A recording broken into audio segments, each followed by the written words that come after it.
Good morning students. Real analysis के पिछले video में मैंने आपको फील्ड की डेफिनेशन बताई थी, फील्ड किसे कहते हैं और उसके एग्जांपल्स भी दिए थे। आज इस वीडियो में हम ऑर्डर एक्सियोम्स के बारे में पढ़ेंगे, यानी कि क्रम अभिग्रहित किसे कहते हैं, वो किन किन नियमों का पालन होना चाहिए, तब कोई भी जो समुच्चय है वो क्रम अभिग्रहित कहलाता है।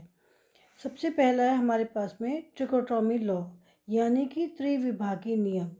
इस त्रिविभागी नियम में यदि हमारे पास में F कोई फील्ड है, समुच्चय है। फील्ड का मतलब क्या होता है? एक ऐसा समुच्चय जिसमें कि दो बाइनरी ऑपरेशन हो, प्लस और इनटू, और उसके जितने भी अवयव हैं वो प्लस के लिए 5 प्रॉपर्टीज़ और इनटू के लिए 5 प्रॉपर्टीज़ और एक डिस्ट्रीब्यूटिव प्रॉपर्टीज़ को सेटिस्फाई करे तो वो फील्ड कहलाता है। ये मैंने आपको पिछली वीडियो में बताया था। तो यहाँ पर हम वापस से लेके चलते हैं कि यदि x और y कोई अवयव हैं फील्ड f के, तो केवल और केवल एक ही प्रॉपर्टी लागू होगी इन तीनों में से। कौन सी तीनों हैं? x is greater than y, या x इक्वल टू y, या x is less then y। अगर हमारे पास में कोई भी एक अवयव है, दो अवयव हैं, तो उन दोनों अवयवों में जैसे कि 2 है हमारा, तो वो हमेशा 2 हमारा 1 से हमेशा बड़ा होगा। ये 2 के बराबर भी नहीं हो सकता और ये से छोटा भी नहीं हो सकता। तो इस तरह से इन तीनों में से कोई ना कोई एक प्रॉपर्टी होगी, तब हम कहेंगे कि इसमें ट्रिकोटोमी लॉ लगता है। फिर है ट्रांजिटिव नियम, यानी कि संक्रामक नियम। संक्रामक नियम क्या होता है? यदि हमारे पास में x, y और z कोई 3 अवयव हमने ले लिए उस फील्ड में से, तो कोई से भी 3, जितने भी अवयव हैं उनमें से हम कोई से भी 3 अवयव ले लें, उसमें यदि x y से बड़ा है और y z से बड़ा है तो x z से बड़ा होगा। ये हमें याद रखना है कि जो संक्रामक नियम क्या होता है? यदि x y से बड़ा है, y z से बड़ा है, तो x z से बड़ा होगा ही। इसी तरह से ऑर्डर ऑफ एडिशन है, योज्य एक दिष्ट नियम, कि यदि कोई भी 3 अवयव हमने फील्ड के लिए और उसमें एक अवयव दूसरे अवयव से बड़ा है, तो जो तीसरा अवयव है उसको अगर हम उन दोनों में जोड़ेंगे तो भी ये जो इनइक्वलिटी की कंडीशन है ये सेम रहेगी। x is greater than y, तो x plus Z is also greater than y plus Z होगा। इसी तरह से ऑर्डर ऑफ एक्सियोम्स, गुणन एक दिष्ट नियम जो है हमारा, वो लगेगा ऑर्डर ऑफ मल्टीप्लिकेशन में, कि यदि हमारे पास में कोई भी 3 अवयव हैं जो कि उस फील्ड के अवयव हैं और x is greater than y है, तो अगर हम तीसरे अवयव को गुणा करें तो x z is greater than y z होगा। इसी तरह से हम ये जितने भी तीनों नियम हैं, हमारे चारों नियम हैं, त्रिभागी नियम, संक्रामक नियम, योज्य एक दिष्ट नियम और गुणन एक दिष्ट नियम, इन नियमों को जैसे हमने अभी ग्रेटर देन से प्रूव किया, सेम यही नियम लेस देन के लिए भी लागू होंगे।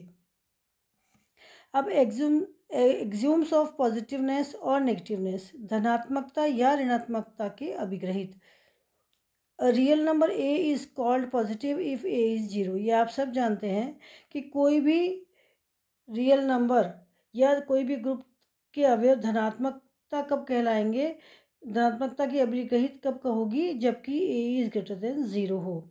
और कोई real number a is called negative if a is less then 0। a 0 से कम है तो वो ऋणात्मकता है और a 0 से ज़्यादा है तो वो धनात्मकता है। अब हम ऑर्डर्ड फील्ड की डेफिनेशन देते हैं कि यदि कोई फील्ड ऑर्डर एक्सियोम्स को सेटिस्फाई करता है, then it is called ordered field. तो जो मैंने आपको पिछली वीडियो में फील्ड की डेफिनेशन बताई थी, तो कोई भी जो समुच्चय हम लेंगे उसमें 2 बाइनरी ऑपरेशन होने चाहिए। वो दोनों बाइनरी ऑपरेशन एक तो फील्ड की प्रॉपर्टी को पूरा करे, एक ऑर्डर्ड की प्रॉपर्टी को पूरा करे, जो कि अभी ये 4 हमने बताई थी। ये चारों थी त्रिविभागी नियम, ट्रिकोटोमी लॉ, ट्रांजिटिव लॉ, संक्रामक नियम, ऑर्डर ऑफ एडिशन और ऑर्डर ऑफ मल्टीप्लिकेशन। ये चारों नियम और 11 जो नियम थे वो फील्ड के थे। उन सारे एक्सियोम्स को पूरा करें तो हम ये कहेंगे कि ये जो हमको सेट समुच्चय दिया है वो ऑर्डर्ड फील्ड का समुच्चय है। इसके एग्जांपल्स हैं real numbers and rational numbers. बाकी मैंने आपको फील्ड में बताए थे कि natural number is not a field, इसके मैंने कारण भी बताए थे। इसी तरह से होल नंबर, इंटीजर्स, मैंने सबके कारण बताए थे। और ये रियल नंबर और रेशनल नंबर हमारे फील्ड था। अब ये फील्ड भी था और ये ऑर्डर एक्सियम्स भी होते हैं। फील्ड जो कॉम्प्लेक्स नंबर है वो ऑर्डर्ड फील्ड नहीं होता है। ये इस ऑर्डर फील्ड की किसी प्रॉपर्टी को प्रूव नहीं करता है, तो हम कहेंगे कि कॉम्प्लेक्स नंबर जो है वो ऑर्डर्ड फील्ड नहीं होता है। अब ऑर्डर्ड फील्ड के बाद हम पढ़ेंगे कंप्लीट ऑर्डर्ड फील्ड के बारे में। और कंप्लीटनेस को पढ़ने से पहले हमें bounds of N ordered field के बारे में समझेंगे। तो bounds of N ordered field जो हमारा होता है, यानी कि क्रमित क्षेत्र के परिबंध। तो इसके लिए हम सबसे पहले अपर बाउंड के बारे में पढ़ेंगे। तो अपर बाउंड क्या होता है? Any subset S of F is said to be bounded above if there exists some k is element of f such that x is less than equal to k। यानी कि यदि हम एक field ले लेते हैं, मान लेते हैं कि हमने एक फील्ड लिया है,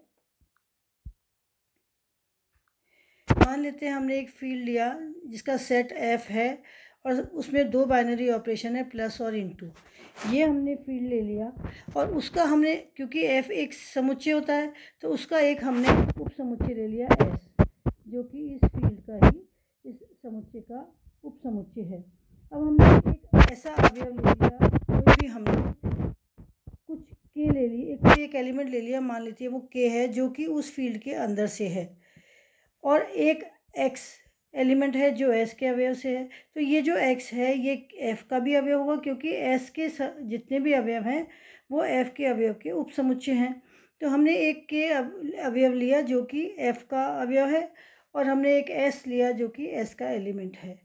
तो यदि x is less than equal to k, k एक ऐसा अवयव है जिससे s के जितने भी अवयव हैं वो सारे छोटे हैं, तो s हमारा अपर बाउंड कहलाता है। That is every element of s is less then और इक्वल टू k। तो s के जितने भी अवयव हैं वो सारे के सारे किसी एक अवयव k से छोटे या बराबर हैं। जरूरी नहीं है कि वो अवयव इस सेट समुच्चय s का अवयव हो ही हो। तब हम जो ये k है इसको हम कहेंगे upper bound of the set s। अब s के सारे एलिमेंट k से छोटे या बराबर हैं और k के अवयव s के अवयव हो नहीं है, जरूरी नहीं है, तो हम k को अपर बाउंड कहते हैं। अब जैसे कि हम एक एग्जांपल ले लेते हैं, हमारे पास में सपोज r हमारे पास में एक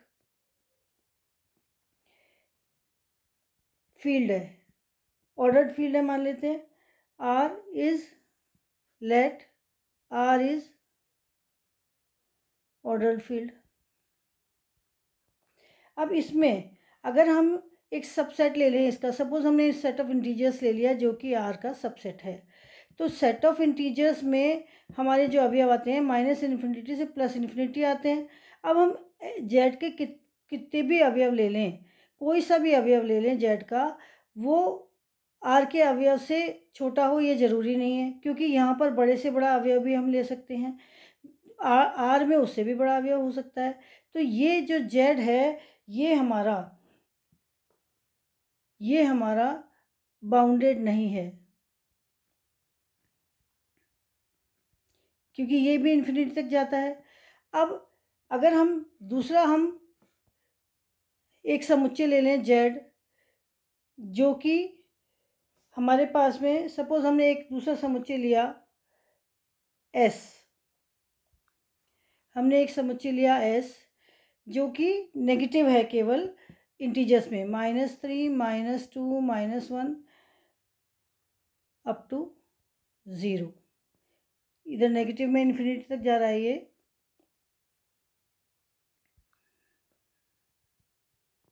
ये अगर हमने ये समुच्चय ले लिया तो यहाँ पर 0 जो अवयव है वो s का भी अवयव है और 0 जो अवयव है वो r का भी अवयव है। और जितने भी अवयव हैं, अगर हम इस x में से कोई से भी अवयव ले लें, x is element of s, तो x का कोई भी अवयव लेंगे वो 0 से छोटा या उसके बराबर ही होगा। तो हम यहाँ पर कहेंगे 0 इज़ अपर बाउंड। यहाँ पर 0 is also element of R। तो ये हमारे पास में इस तरह से हमको समझना है कि कोई भी हमारे पास में एक फील्ड है, उसका जो समुच्चय है उसका हमने उपसमुच्चय लिया। उस उपसमुच्चय में जितने भी अवयव हैं, उन अवयव में से अगर हम कोई सा भी अवयव ले, वो किसी एक अवयव से बड़ा हो, एक अवयव से छोटा हो, तो हम ये कहेंगे कि वो ऊपर से परिबद्ध है। इसी तरह से अब हम लिखते हैं लीस्ट अपर बाउंड सुप्रीमम, न्यूनतम ऊपरी परिपद या उच्चक।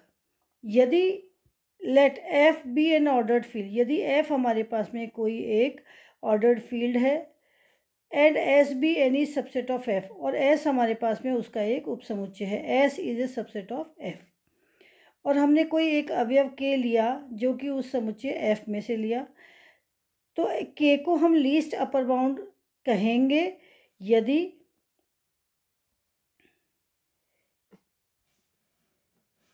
पहली बात एक्स एस का अवयव होना चाहिए, एक्स के से छोटा होना चाहिए। If there exist k1 is element of f such that x is also less than k1, then k is less than k1। अगर हम इस तरह से करते चले जाएं तो हम ये कहेंगे कि जो k है वो इसका लीस्ट अपर बाउंड है। जैसे कि एग्जांपल हम लेते हैं, s is equal to x is element of z, x square is less than equal to 25, और जो हमारा समुच्चय है ऑर्डर्ड फील्ड का R is ordered field, R plus into लिख लेते हैं, R प्लस एन इंटू, ये मान लेते हैं ऑर्डर्ड फील्ड है, और S is a subset of R। तब हम इस s को अगर हम खोलेंगे, x square less than equal to 25 है, तो इसको हम लिखें तो ये -5 -4 -3 एंड सो ऑन आएगा। अब यहाँ पर हम देखते हैं कि s क्या है, फाइनाइट सबसेट ऑफ r है। s r का, r तो इनफाइनाइट होता है, s r का फाइनाइट सबसेट है, और इसका हाईएस्ट एलिमेंट कितना है, 5। तो यदि मैं इसका 6 इज एलिमेंट ऑफ r लूँ तो 5 इज लेस देन 6 है। इसी तरह से यदि मैं 7 लूँ तो 7 इज ऑल्सो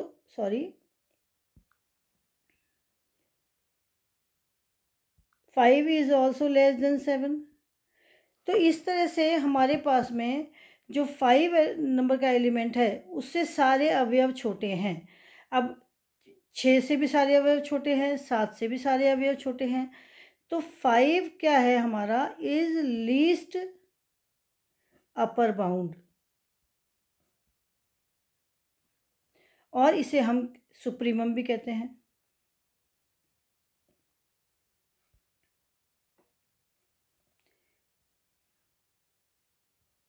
या उच्चक भी कहते हैं।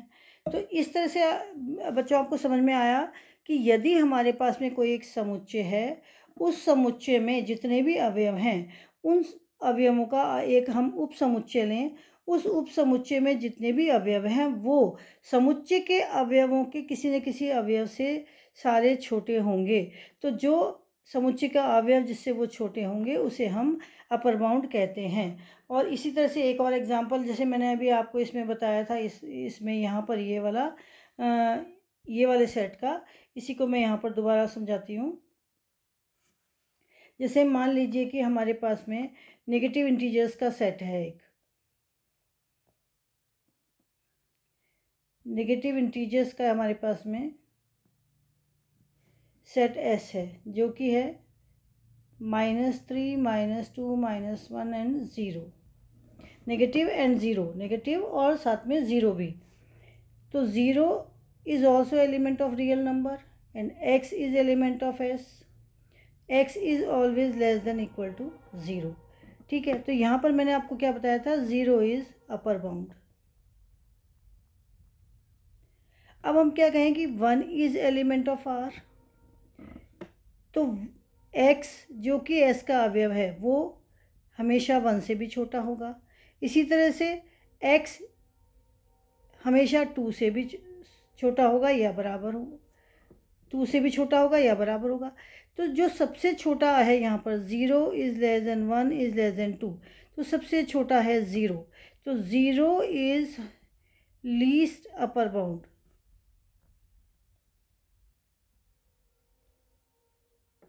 या इसे हम कहेंगे सुप्रीमम।